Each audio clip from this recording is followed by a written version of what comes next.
నమస్కారం. నేను మీ అంబటి రాంబాబుని మాట్లాడుతున్నాను.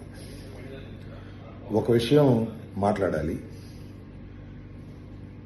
ఇందాక నుంచి నేను ఈటీవీ అలాగే ఆంధ్రజ్యోతి దానిలో జరుగుతున్న హంగామా చూసి తర్వాత తెలుసుకున్న తర్వాత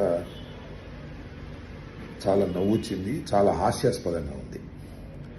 అదేంటంటే ధవళేశ్వరం ఆర్&ఆర్ ఆఫీసులో చాలా కీలకమైనటువంటి ఫైల్స్ దగ్ధమైపోయాయి అని చాలా హంగామా చేశారు.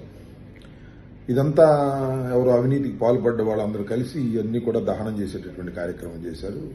చాలా పెద్ద కుంభకోణం జరిగిపోయిందనేటువంటి మాటలు మాట్లాడే ప్రయత్నం చేశారు. తర్వాత అధికారులందరూ వచ్చారు. దాన్ని డిప్యూటీ కలెక్టరు లేకపోతే ఇంకా దానికి సంబంధిత అధికారులు అందరూ వచ్చి తేల్చింది ఏంటంటే ఆర్&ఆర్ ఆఫీస్కి కొత్త బీరువాలు వచ్చినాయంట. ఆ కొత్త బీరువాల్లో అన్ని ఫైల్స్ సర్దేటప్పుడు ఈ పనికి మళ్ళీ చెత్తా చెదారం పేపర్లు ఉంటాయి కదా, అన్సైన్ పేపర్స్ లేకపోతే మరొక పేపర్లు, పనికిరాని వేస్ట్, ఆ వేస్ట్ అంతా తీసి బయట పడేశారంట. దాన్ని చెత్తగా ఉందని తగలేశారంట. అది పెద్ద న్యూస్. అది వైఎస్ఆర్ కాంగ్రెస్ పార్టీ వాళ్ళు దగలించారనేటువంటి న్యూస్ పెట్టి హంగామా చేసి చాలా గందరగోళం చేశారు. చివరికి తెలిసింది ఏంటంటే ఇది మీకు కూడా నవ్వు వస్తుంది కదా, ఇలాంటి కార్యక్రమాలు ఒక ఏదో విధ్వంసం జరిగిపోయిందని, ఏదో గందరగోళం జరిగిపోయిందని ఇలాంటి చౌకబారు ప్రచారాలు చేసి జగన్మోహన్ రెడ్డి గారిని, వైఎస్ఆర్ కాంగ్రెస్ పార్టీని, మమ్మల్ని బదనాం చేయాలనుకోవటం ఏమంత సమంజసమో ప్రజలు, మేధావులు ఆలోచించాలని ఈ సందర్భంగా కోరుతున్నాను. Thank you. నమస్కారం. నేను మీ అంబటి రాంబాబుని మాట్లాడుతున్నాను. ఒక విషయం మాట్లాడాలి.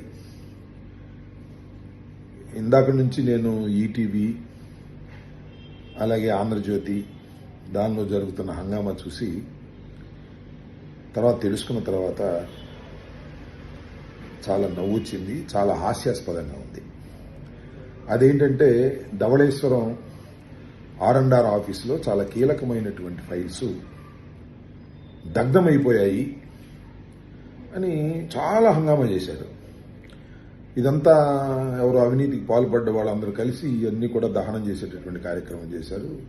చాలా పెద్ద కుంభకోణం జరిగిపోయిందనేటువంటి మాటలు మాట్లాడే ప్రయత్నం చేశారు. తర్వాత అధికారులందరూ వచ్చారు. దాన్ని డిప్యూటీ కలెక్టరు లేకపోతే ఇంకా దానికి సంబంధిత అధికారులు అందరూ వచ్చి తేల్చింది ఏంటంటే ఆర్&ఆర్ ఆఫీస్కి కొత్త బీరువాలు వచ్చినాయంట.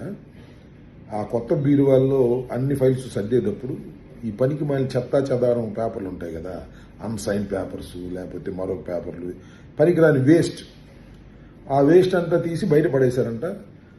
దాన్ని చెత్తగా ఉందని తగలేశారంట. అది పెద్ద న్యూస్. అది వైఎస్ఆర్ కాంగ్రెస్ పార్టీ వాళ్ళు దగలించారనేటువంటి న్యూస్ పెట్టి హంగామా చేసి చాలా గందరగోళం చేశారు. చివరికి తెలిసింది ఏంటంటే ఇది మీకు కూడా నవ్వు వస్తుంది కదా, ఇలాంటి కార్యక్రమాలు ఒక ఏదో విధ్వంసం జరిగిపోయిందని, ఏదో గందరగోళం జరిగిపోయిందని ఇలాంటి చౌకబారు ప్రచారాలు చేసి జగన్మోహన్ రెడ్డి గారిని, వైఎస్ఆర్ కాంగ్రెస్ పార్టీని, మమ్మల్ని బదనాం చేయాలనుకోవటం ఏమంత సమంజసమో ప్రజలు, మేధావులు ఆలోచించాలని ఈ సందర్భంగా కోరుతున్నాను. Thank you.